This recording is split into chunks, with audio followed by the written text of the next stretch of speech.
Kia ora team. So welcome to our Cyber Smart Week 2022 advice for cybersecurity for businesses. My name is Hugh Devereux-Mack. I'm a senior advisor with CERT NZ, and this is my colleague Sam Leggett. He's a senior analyst in our threat and incident response team. In this presentation, we're going to run you through a little bit of practical advice that you can use for your business, including 4 simple steps to keep you safe from cybersecurity threats. We're also going to give you a little bit of background about who CERT NZ are and what our role is with keeping New Zealand safe. And then there'll be a time for question and answers at the end of the webinar. All you need to do is use the Slido, pop your questions in there, upvote any that you really like, and then at the end of it, we'll go through. Cool. So with that being said, who are CERT NZ? Basically, we're the government agency focused on improving the cyber resilience of all New Zealanders. We're 5 years old.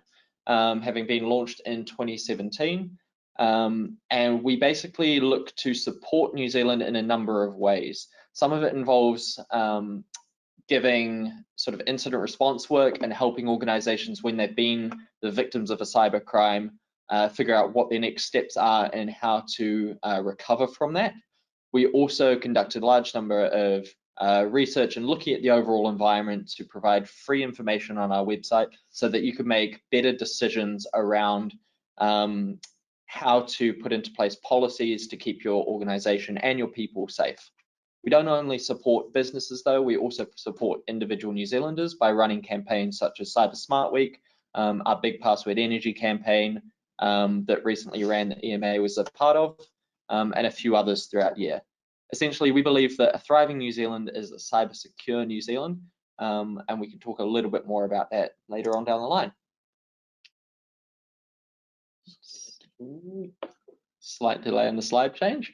So what is Cyber Smart Week? Essentially, it falls during the International Cybersecurity Month.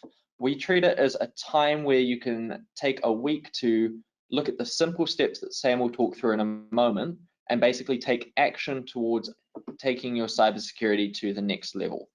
That's really important because when we look at the overall environment, in 2021, New Zealanders reported 8,831 cyber incidents through to CERT NZ, and that resulted in more than $16 million of direct financial loss. Now that's quite scary because it has been increasing over the years as people move more to using online and computers and things becomes more important in business, with remote working becoming more important. It's just key that your people understand how they can protect themselves, the people they care about, and ultimately your business as well. So I'm going to pass to Sam now, who'll take you through 4 simple steps that can help keep you safe from cyber baddies. Thank you. Kia ora everyone. My name's Sam. I'm a senior analyst in the threat and incident response team here at CERT New Zealand. And as Hugh kind of said, the Cyber Smart Week initiative is all about 4 simple, easy to implement steps that you can take to improve your own cybersecurity position or posture. So the first one that we'll be talking about today is strengthening your password game. Now this tip is all about making sure that we have long, strong and unique passwords for our online accounts. The longer they are, typically the stronger they are, and therefore the harder they are to crack by those nasty attackers. One of the most important tips when it comes to passwords is all about having unique passwords for your various online accounts. Now we'll talk a little bit more about that because that does seem and can be quite a mammoth task.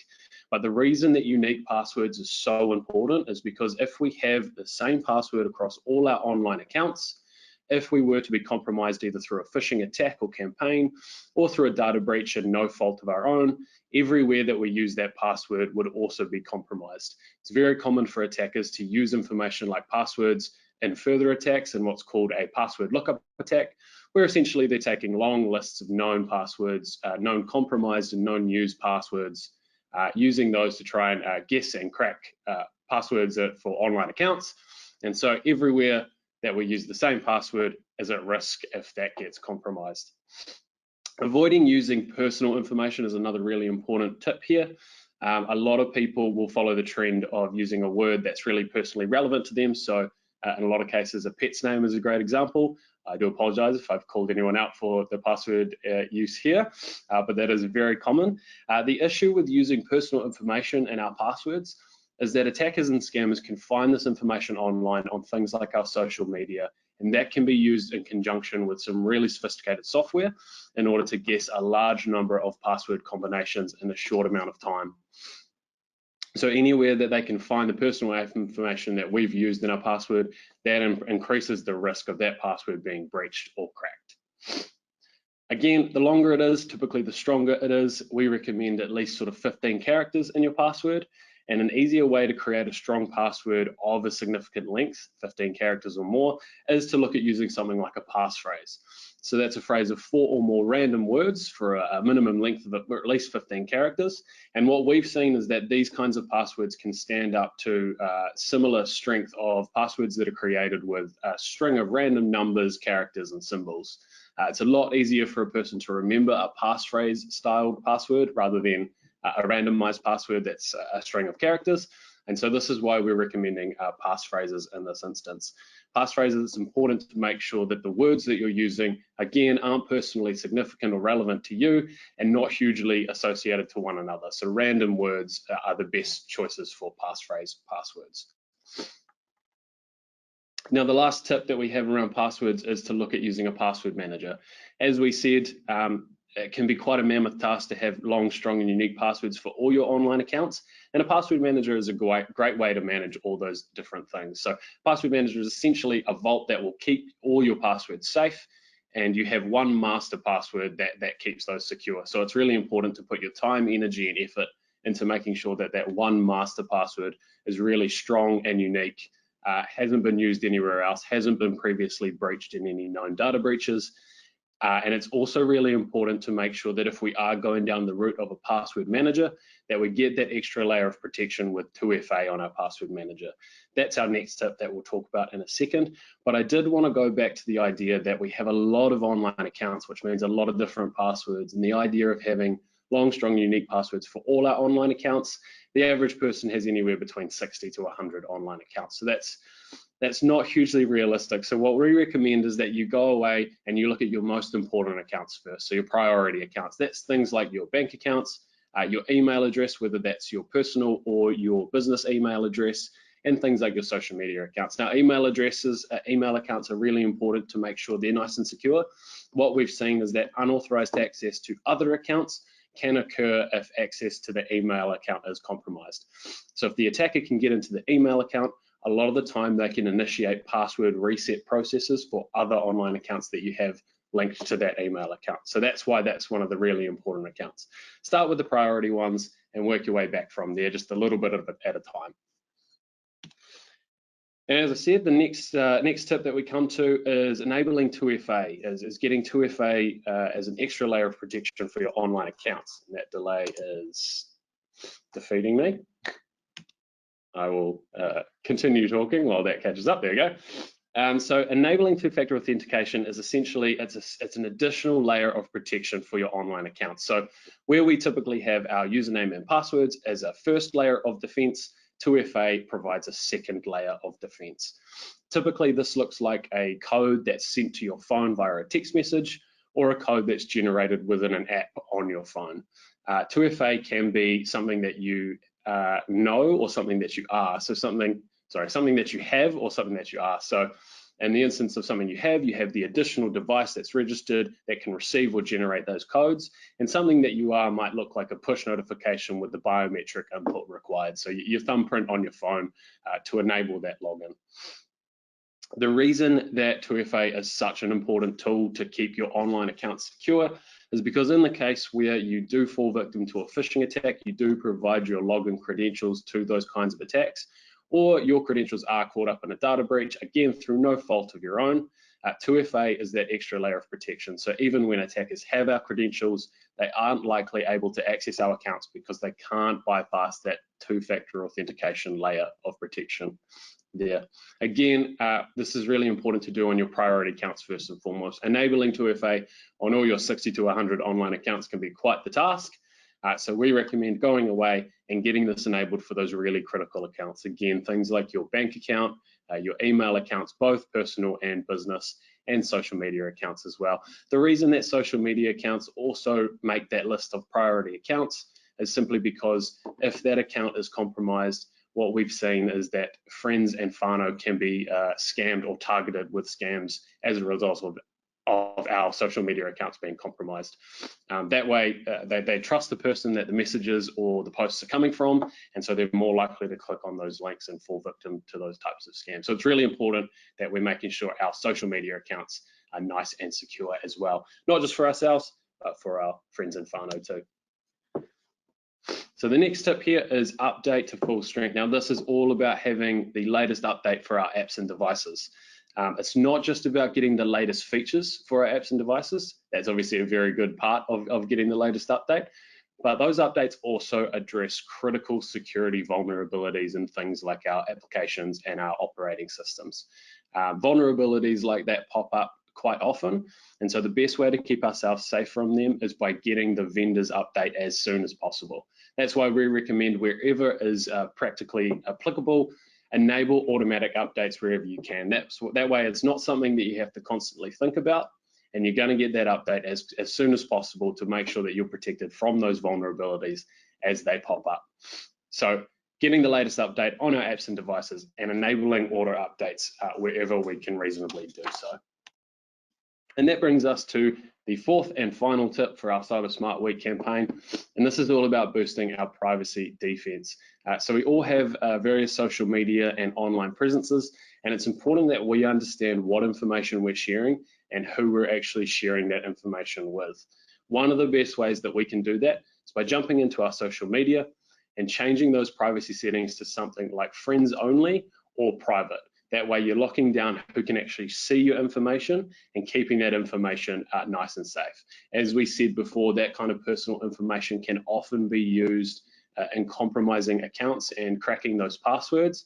So locking that down and understanding who's able to see that, who we're actually sharing that information with, is really important. Cool. Just before we jump into the case study, so just a quick reminder, feel free to chuck any questions through based on these 4 steps into the Slido so we can have some stored up ready to go. These don't necessarily just have to be about the 4 tips themselves and how you can apply them. They could be about how to talk to your employees about it, how to facilitate those conversations, what to do if your accounts are compromised or if something happens within your business, or if you have a more personal question around your own cybersecurity and practices with your family and taking care of them. Feel free to chuck those in there. I believe you can submit the questions anonymously, so we'll do our best to help. Cool. So that brings us to a bit of a case study that highlights some of the tips that we've talked about today. So in this case, we had an everyday Kiwi who ran their business through their Instagram page. They had something around 7,000 followers, so quite a decent following there. And their primary function of their business was through this Instagram page.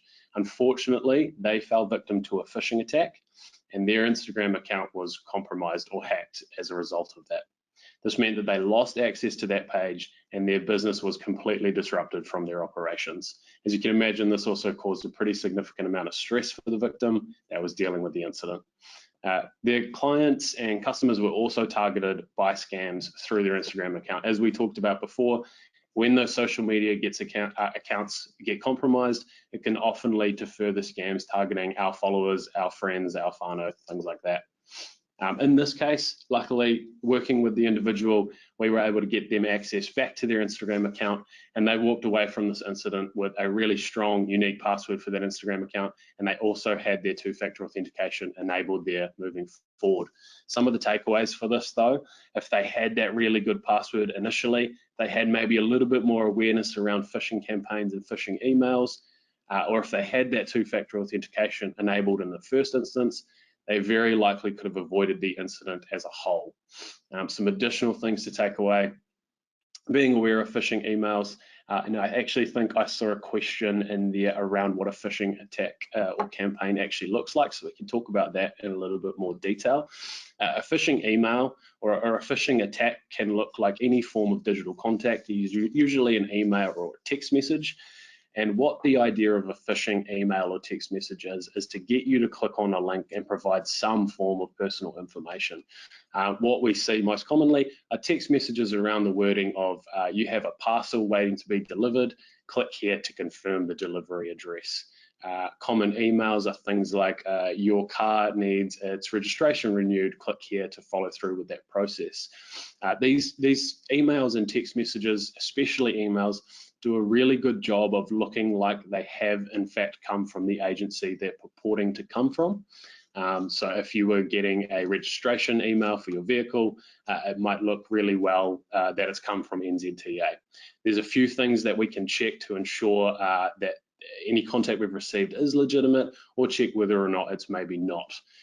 So confirming the sender details and where that email has come from, using NZTA as an ongoing example, if we received an email from NZTA, we would expect the sender address to look something like at nzta.govt.nz. So if we see that email coming from a different email address with a strange domain at the end of that address after that @ symbol, that's a good red flag that maybe that contact is not legitimate.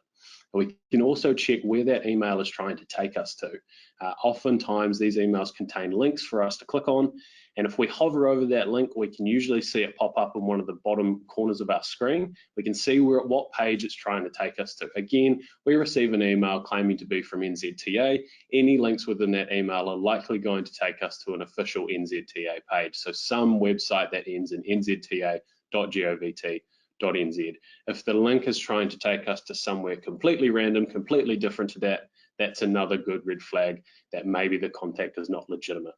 This contact often usually tries to create a sense of urgency. So your card needs to be renewed, this payment has already gone through, click here to confirm or cancel, things like that. Anything that seems too good to be true or really tries to create a sense of urgency within you, that's another reason to maybe be a little bit more suspicious. If you do receive any text messages or emails claiming to be from, excuse me, a reputable organization, one of the things that you can do is contact that organization directly. Say we received an email claiming to be from our bank saying, or a text message claiming to be from our bank saying, a transaction of $5,000 has occurred on your account, click here to cancel. Rather than trusting that text message that's creating that sense of urgency, the link doesn't look quite right, we're not sure about that one, what we can do is call our bank directly and say, hey, look, I've received this text message, can you confirm that that's legitimate? And a lot of the time they'll be able to confirm with you whether or not that contact is legitimate or not. Another key takeaway from that case study, that's a little bit about phishing attacks.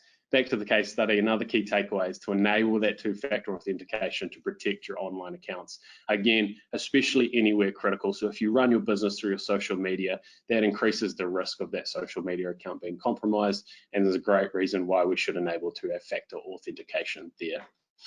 If you are running a business, one thing that you can do to try and keep your business reputation safe and not get caught up in phishing attacks yourself is to register domains similar to yours. Phishing attacks, when they get you to click on a link, they will often try to register domains that do look similar to the legitimate domain. And if we get ahead of them in that sense and register those similar domains before that, then the attackers, the scammers, they're not able to register those similar domains. And it makes the link that they're trying to get people to click on look just a little bit more suspicious and therefore less likely to actually get people to click through to those links. And that sums up the 4 points that we have for Cyber Smart Week. We'll get into the questions shortly and try to answer some of those. But on this page, you'll see that the report link to CERT New Zealand. Now, one important thing to note here is that at CERT New Zealand, we help anyone that we can that might be dealing with a cyber incident. So whether you're reporting as an individual, as an organization, as a small to medium enterprise, or even a large organization, you can report a cyber incident through to us, and we will get back to you with some advice on how to deal with that, how to move forward through the incident, and ideally set yourself up to be in a position where you're not likely to deal with the same incident again in the future. So if in doubt, feel free to report to CERT New Zealand and we'll help you out if we can. Cool, so that wraps it up for the main presentation. If you have further questions after this, obviously, you can contact us at info@cert.gov.nz. As a government agency, all the advice we provide through our teams or via our website is obviously free for you guys to use and consume with either your internal staff or just for your own education. Popping into the Slido questions, the number one most voted at the moment is it safe to use third-party password managers like Keeper, Lastpass, 1Password, or are they just a gimmick? It's a great question. Again, as a government agency, we're a little bit handcuffed in the sense that we can't make specific recommendation on products. What I would say though is that password managers are a really great tool to keeping all your online passwords secure. They also often will enable password generation. So the password manager itself will generate all the other passwords that you need. They'll be really long, they'll be really strong, and it'll store them themselves after generating them. These are really great tools for keeping your online accounts nice and safe, but there are a few things to look at before actually committing with a password manager. A couple of things that I'd be taking into account before I select or actually commit to a password manager are things like, have they been caught in a public data breach before? You know, have their customers and clients, have their information been compromised through a public data breach in the past? These third-party password managers, their entire business is keeping your password safe. So if they have been caught up in data breaches, that might be a good idea, maybe to steer clear of that one in particular.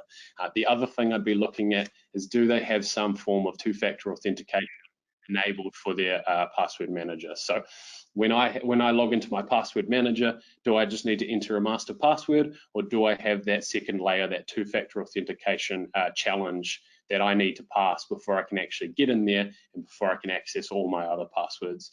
If they don't offer that 2FA, I'd be looking at another provider that does offer that extra layer of protection.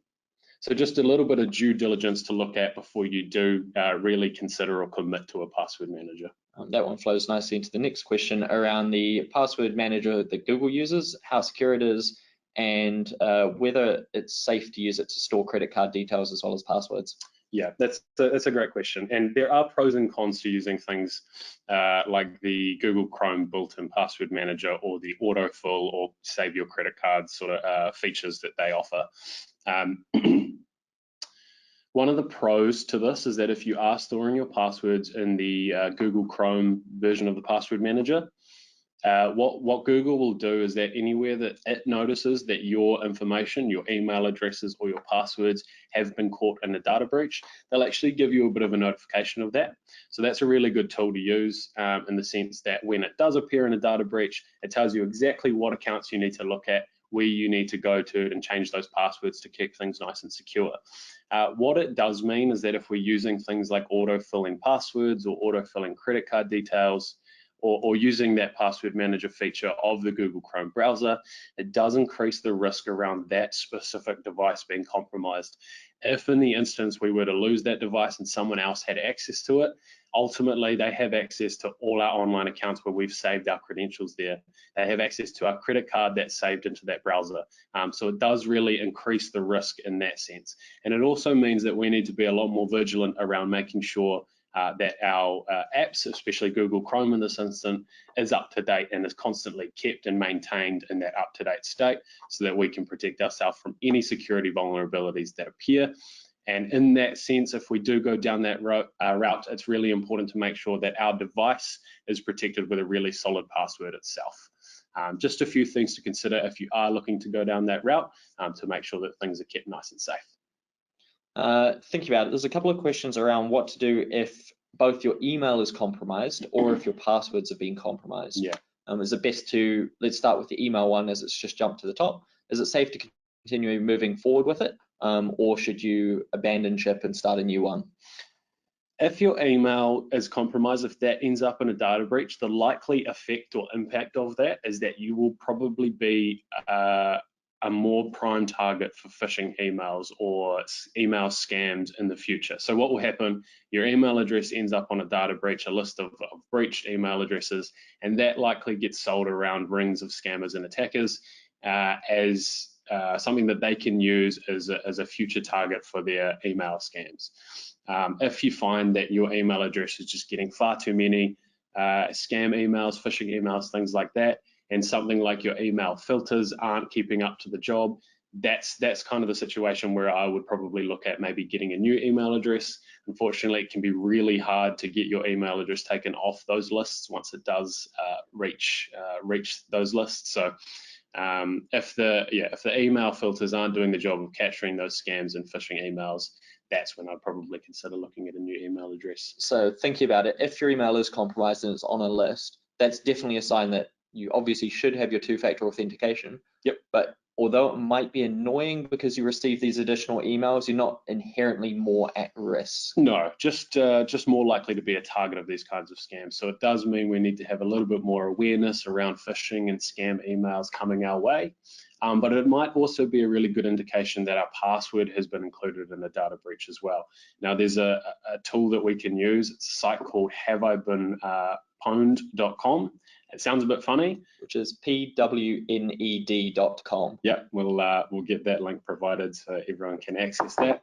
What this site does, you can enter your email address into the site. It collects information on public data breaches, and if your email address has been included in a known data breach to the site, they'll give you a bit of a heads up, and they'll say specifics around the kind of information that was included in that data breach as well.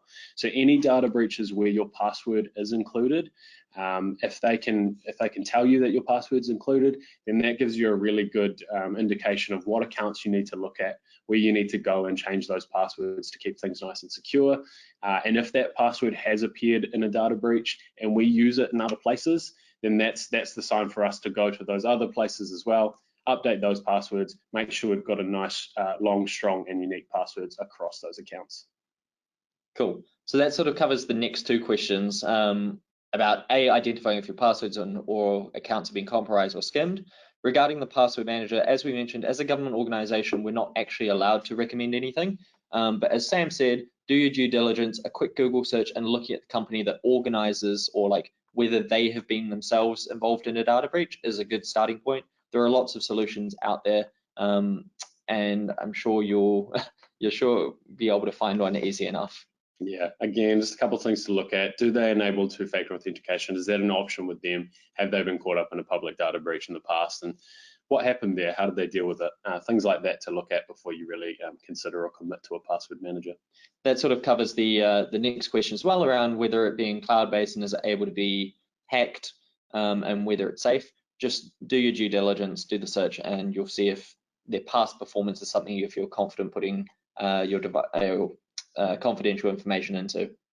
Looking at the next one on the list, how to identify if an email is from a genuine sender or an illegitimate or phishing attack. How can we analyze the email headers and what to look for within them? That's a good question. Email headers is kind of another term is metadata of the email. So it gives us an output of a lot of different pieces of information around the email that we can look at and can be a really good tool in confirming whether or not it's legitimate. So often this can be accessed by simply saving the email that we've received as an attachment. This will produce a little bit of different information that we can look at. And in cases where scammers or attackers are actually spoofing or masking the email address that they're looking to come from, in the metadata or in the email headers, we'll be able to see the actual original email address that it's coming from. Again, some of the things to look at with phishing emails or phishing text messages is looking at the sender address, where that's actually come from, and having an idea of what kind of address we'd expect that to come from. If it seems weird, there's raising red flags, the link doesn't look right, there's any kind of suspicion raised, but it does look like it's come from a legitimate address, that's an instance where we could look at the email headers, save that email as an attachment, have a look at those headers, have a look at that information, see if we can locate the actual original sender email address, and then compare that with where we would expect that email to come from. If they don't match up, that's a really good red flag. Another thing to look at is where we're being directed. As I said, phishing emails and text messages will always attempt to sort of create that sense of urgency and get you to click on that link under that sense of urgency. So taking a moment, taking a breath, and actually having a look at the link that it's taking us to, what page it's trying to take us to. And again, if that doesn't line up with what we would expect of the email, of the organization that the email is claiming to come from, that's another good red flag for us to look at. If in doubt, ultimately, again, contacting the vendor that the email is claiming to come from is a really good option for us. Alternatively, If you've tried to look at everything, you're still not sure, it still doesn't feel right, it seems too good to be true, or there's that real sense of urgency, or it just doesn't sit right with you, that's something that you can report through to us at CERT New Zealand, and we'll do our very best to have a look at the email, have a look at that additional information, try to understand the organisation that it's claiming to come from, and try to provide you with some advice on whether we think that's a legitimate email, legitimate text, or not. The other helpful things for these are on the business section of the CERT website. There are sort of guides to how to better identify phishing emails and talk to your staff about these. So those are really useful just to get an overview of things to look for. We do understand that hackers and scammers are getting a lot more sophisticated. So it can be harder to keep a track of these things, which is why steps like having two-factor authentication there as sort of the seatbelt for should you be involved in a car crash, it just keeps you a little bit safer. Putting the two-factor can, if you slip up and make a mistake, which is easy to do, protect your accounts, and also act as a flag for you. If you start getting the two-factor or login code sent to your device and you're not trying to log in, use that as a red flag that maybe someone is trying to access your account and has actually got your password. So use that as a way to sort of mark to yourself, this is something I need to take a look at. Yeah, it's a really good point, and that actually raises another good point, is that phishing attacks, phishing emails, text messages, these campaigns, they will often use wording that closely utilizes real-world events. So in the case of COVID, when everyone was in lockdown, what we saw is that a large number of phishing text messages would use wording around waiting for a parcel to be delivered. Everyone was in lockdown, so everyone was ordering things online and getting things delivered to their addresses. So text messages with wording around, hey, you have a parcel waiting to be delivered, you need to pay $1.50 customs fee, click here to do so. That tripped up a lot of people because they were legitimately waiting for those packages. So a bit of mindfulness, a bit of awareness around how scammers and attackers will use real world events that are currently going on to sort of alter their wording of these messages in an attempt to get us to click on those links. Cool. There's also been, as business owners, you might have seen notifications from your bank. There's been a lot of banking scams happening recently that are coming through the phone. So if you get a suspicious call from your bank that doesn't quite feel right, or they're asking for really specific information that they should already know, it's worth just hanging up the phone and calling your bank back on the 0800 number. The tricky one about this recently has the scammers themselves have been spoofing bank phone numbers, so it will come through and look legitimate on your end. The banks are working really hard, and there's a few press releases from them out in the sphere. So just be a little bit careful that although we talk about the digital side of the phishing emails and things, those attacks can come through more traditional means. So just that awareness is really helpful. Yeah, absolutely. And in regards to the spoofing of numbers, we've worked with a number of agencies to try and get that shut down, and what we've seen is that scammers will move from using the exact number, spoofing the exact number, to no longer being able to spoof the exact number. Now they spoof the number with 1-digit difference. So really looking at the number that they're using to call us is great, but also if there's any kind of concerns, any red flags being raised, if they're asking for information that doesn't seem right, most banks that I've talked to agree that they'll never ask for your login details over the phone. So if they're asking for things like that, that's a good indication. Hang up the phone. You can often find a number to call your bank directly on the back of your debit or credit card. Give that number a call, have a chat to them about the call that you've just received, and usually they'll be able to confirm whether or not that was a legitimate call. So jumping into the next one, is it fine to use the same common password for all the accounts, which is easy to remember, and then keep changing it every month or so? So a couple of things around this. Changing passwords regularly in terms of our password complexity requirements. What we've seen is that can often result in pretty predictable password patterns. So a really common thing for people to do is pick a base for their password. That might be, in often cases, personal information. Again, don't do that, it's an example, but it might be a piece of personal information like their pet's name. They need to put a number on the end to reach that number requirement. So they put a 1, 2, 3 on the end, or just a 1, capitalize the first letter. Great, I've got my password. I need to change it in 3 months. What's the easiest thing for me to change that's easy to remember? I'll change that 1 to a 2, and I'll iterate up every 3 months. That's the easiest kind of human nature way to create that password and constantly change that password. But ultimately, that's a really predictable pattern. And if we follow that pattern, it's a lot easier for attackers to compromise our passwords or crack our accounts. What I will say is that in terms of having a really good password for multiple accounts, we can start with a base, a good, strong, unique password base. And we can alter that password depending on the platform that we're using it on, using some form of alteration that we have in our heads. So I might know that for my social media account, the third letter of the password is capitalized, or I might know that for my social media account, right in the middle, I have a backspace. Any small alterations that we can make to make sure that the password is unique in every instance that we're using it, but has a common base that we build upon, that we slightly alter in order to have strong, unique passwords for all our online accounts. That's a decent way to go about things. But again, especially with the priority accounts, that's where we should really put our time and energy into making sure that we have long, strong, and unique passwords across those priority accounts. Cool. Are G Suite apps Chromebooks more secure than Microsoft's O365 Windows devices? That is a very specific question. There's a good question, and that would require quite a bit of in-depth looking into the individual products. And again, I think this is kind of erring on the side of specific product recommendations, which isn't something that we can really make. What I will say is that the two really big companies there, they have a really great focus on security, Chromebooks and Windows devices. If we're making sure that we have those updates for both our operating system and the various apps that we use, likely both those devices are going to give us a good level of security. Cool. Is there a hack to store passwords in a secure manner, as it can get challenging to remember the different passwords in different platforms? What we earlier discussed is the password managers make that relatively simple. It also allows you to use, say, different passwords for different accounts. Just making sure that you invest really heavily in making sure that that one password that you use to protect all of them meets the complexity requirements, and also is totally unique to anything else you use online. When I've done some work and presentations with other organizations, especially older people, they typically struggle to remember passwords. I know my father was a bit of a case study on that, using the same password on multiple things.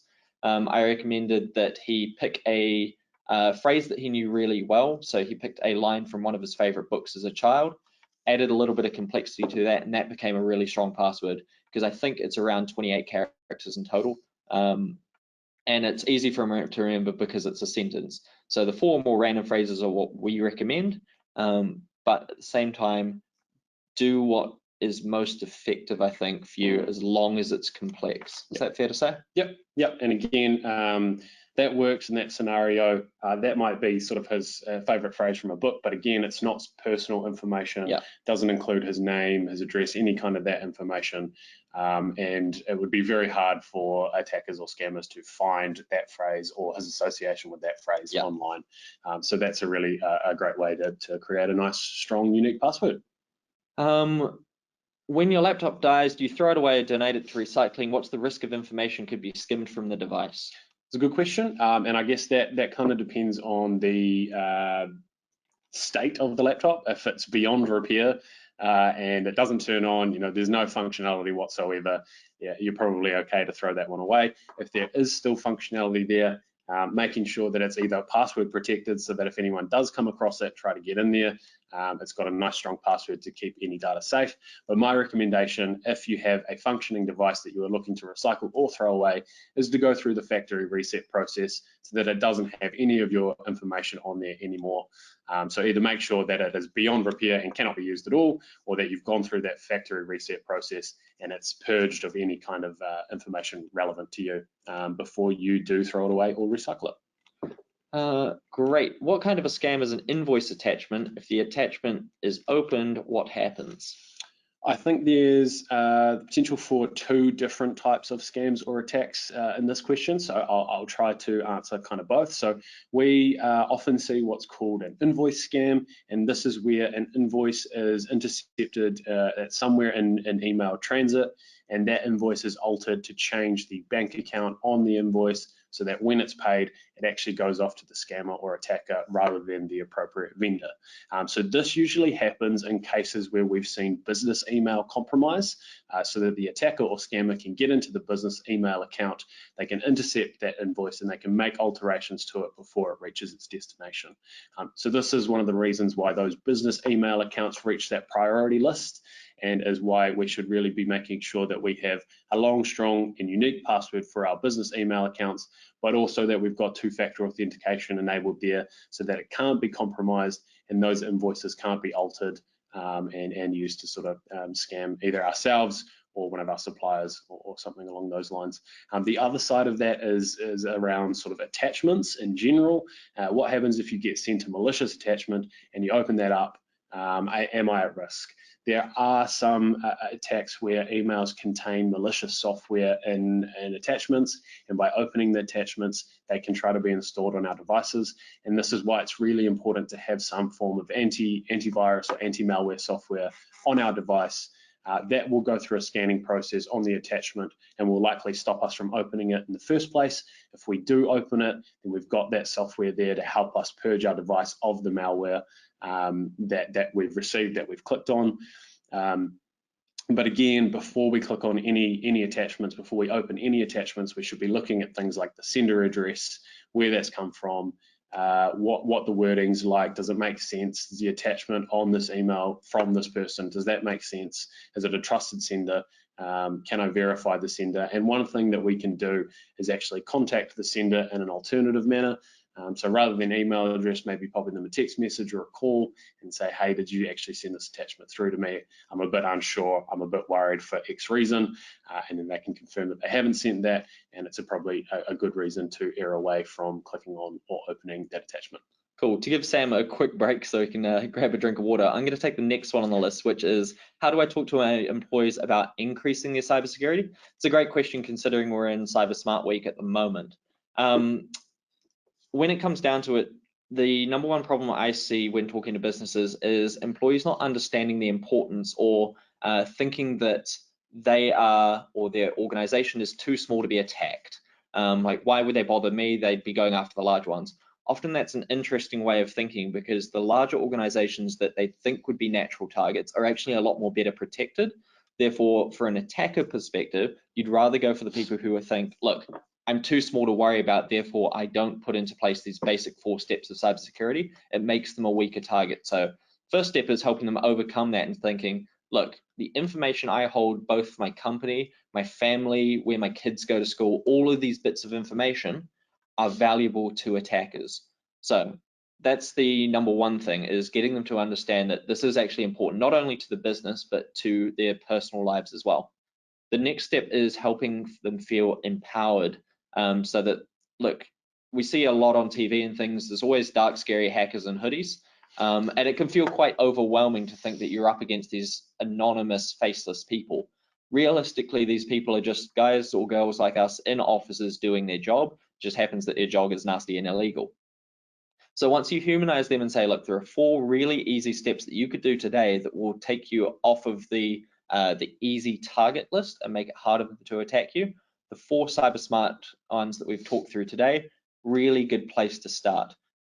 Each year we do work with partners such as EMA and the wider Business New Zealand network, as well as 500 partners on Cyber Smart Week as it stands to spread this message.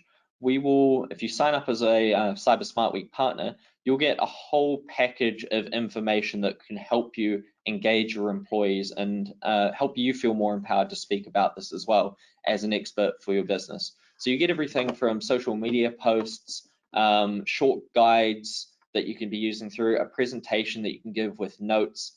All of these resources come completely free to help you feel confident talking about this. The next step obviously is if you want further advice, you can contact us via that info@cert.govt site, as well as taking a look at the free resources on our website.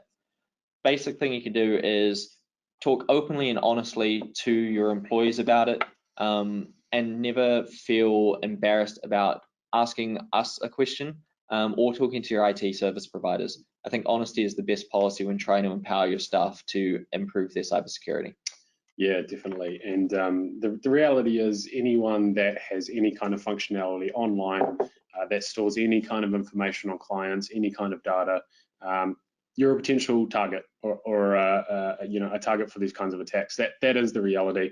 Attacks are often opportunistic rather than directly targeted. So they will attack anyone vulnerable that they can find, that they can see. And often this will lead to things like a ransom in the threat of data exfiltration and things like that. So anyone can be a target, and framing it like that is a really good way to sort of initiate that conversation.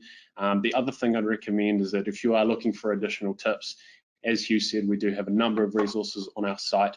A really good one to look at, there's a couple that you can actually look at. One is our critical controls. So 10 critical controls, security controls that we think are kind of the most important things to look at enabling or having implemented in a business or as an individual. But there's also the top 11 cybersecurity tips for businesses as well. So those are just a couple of resources that can really be used to drum up that interest and show exactly what kind of things should be looking at, be investing in. And with those resources, if you're a smaller business who doesn't currently have an IT internal person employed, you can take that list and talk to your service provider and say, look, these are the tips that CERT recommends. Are we doing this? Can we implement it? Like, why or why not? And using that as a basis for the discussion with your IT service provider to make sure that you guys are all protected. Yeah, I saw a question earlier, which I think highlighted a really good point that Hugh might be able to speak to here. The question was around, what if you're an aspiring influencer, or you are an influencer? It's not realistic for you to set your social media privacy settings to private or friends only. What are some of the things that you can do in that instance to keep yourself safe? Yeah, so I'm able to speak to this one because my sister is actually a current influencer. And we've recently been through a process of securing her accounts. So there are two things you can do. One is, depending on your content, if you're sharing personal details out there, is have your brand-facing content, which is your account that you make the money from, and treat it like a business account. You have your two-factor authentication on there, and obviously you never share any information that is used in your password. If you have a pet that's named Spike, you would not use Spike123 as your password, for example. The other one is you then can have your more private one where you can share your travel plans or things that you're doing in your personal life with only a select number of people that you know and trust. It's obviously important to still have your two-factor on there because you're a target. The reason that influencers can be targeted quite heavily is because their fans have quite a sense of trust with them. So if their account is compromised, the attacker can then use, say, my sister's account to go to her follower and say, hey, look, I really need $5, or I really need this favor to be done for you. Can you help me out? And that would damage my sister's brand, her reputation, and her business. In the same way, that theory or that logic also applies to your businesses. If your business social media accounts are compromised, then the attacker can use your good business reputation to go after your trusted clients, and the damage that can do for a small business, as you can imagine, is quite severe and takes a long time to rebuild. So yeah, basically have your public facing account as an influencer, treat that as your business, and then have your more personal accounts that are highly locked down to only the people you trust. It's a nice way to keep it clean. Yeah, really good point. If you are sort of using those platforms as for business operations, then they would become, one of those priority accounts where we need to really ensure that we've got really good passwords, additional protection through 2FA and things like that. I'm going to jump on that top question in there. That's quite a good one. So, is there a nationwide or carrier level approach to block or stop automated phishing calls, such as a blacklist of known spam numbers, or is there any way to mitigate? So this is something that we're quite involved in, and one of the reasons why it's really important that if you do receive one of these calls, you can actually report it through to us, and there is a little bit of stuff that we can do with that information to hopefully stop some of these calls from occurring. So we work with a number of different organizations in the country involving some of the sort of internet service providers or network service providers for call networks and things like that. So if we have information of a scam call or a spam call taking place, we have a report from someone to sort of confirm that this did in fact happen to them. We can pass that on to various players in the telecommunications area. They can track where that call happened, they can follow it through the networks, and they can actually take some action to stop that number from making those calls in future, and vice versa. What we've also seen is a change in methodology where phishing emails or text messages will include a number for you to call directly. As a result of calling that number, you'll in turn be called and targeted for phone-based scams. If you receive an email of that nature, again, we can take that number, we can provide that to those telecommunication organizations, and they can look at stopping calls actually going out to that number as well. So it's really important to make sure that we're reporting these things so that we can take action against them and try to stop them from happening a bit more. If you're receiving text messages, the thing that I would recommend to do is to make sure that you are forwarding that text message to 7726. That's a free text service provided by the Department of Internal Affairs, where they collect and gather information on scam or spam text messages and take action accordingly against those. So if you get a call, let us know. If you get a text message, forward that through to DIA at 7726. Cool. If you are a sort of a larger organization with your own dedicated IT team, it's probably worth sending us an email at info@cert.gov.nz, because we also have a more specialized phishing disruption service which could be available to you. And that's just an automated feed that your tech guys can put into your system to help keep you safe. It's a little bit more like advanced level though. So if you have questions about that, just send us an email. We can point you in the right direction. Cool. Couple questions left. Maybe we can address that second one. Yep. Email second one is super easy. Just email us at info@cert.govt.nz, and I will personally come back to you with the information and how to get involved. Perfect. And then last but not least, if I know what has come through, the other one's gone away. The last one is gone. That's right. I think I remember the question well enough. So it was a question around, is it more beneficial to have an outsourced third-party security manager, IT provider, or is it better to have an in-house IT technician? And this kind of comes down to your business capacity, capability, and what works best for you. By having that managed IT service provider, a third-party company looking after your IT, it's very likely that they're going to be a bit of a larger scale operation and have a bit more capability in terms of monitoring your environment, giving you up-to-date information, and helping you deal with incidents as they occur. But it is also more likely that there might be some kind of delay in those services because they're not in-house, because they're not with you on site. There might be a little bit of delay in that communication. So by having an in-house IT technician, we do get that speed in terms of communication and things like that. But if we do have an in-house IT technician, it's probably a smaller scale operation, and therefore their capabilities might be a little bit on the lighter side compared to those bigger managed IT service providers. So it does ultimately come down to sort of the size of our business, what our needs are as well. And there's some good questions that I think we have a page on our site, questions that you should be looking at asking IT service providers before you commit to any certain one. So again, that's a resource that can be used for anyone looking at those managed IT service providers. Cool, and that's bringing us close to time. So just want to take a moment to say thank you all for stopping by. Hopefully this has been informative and helps you guys take your cybersecurity to the next level.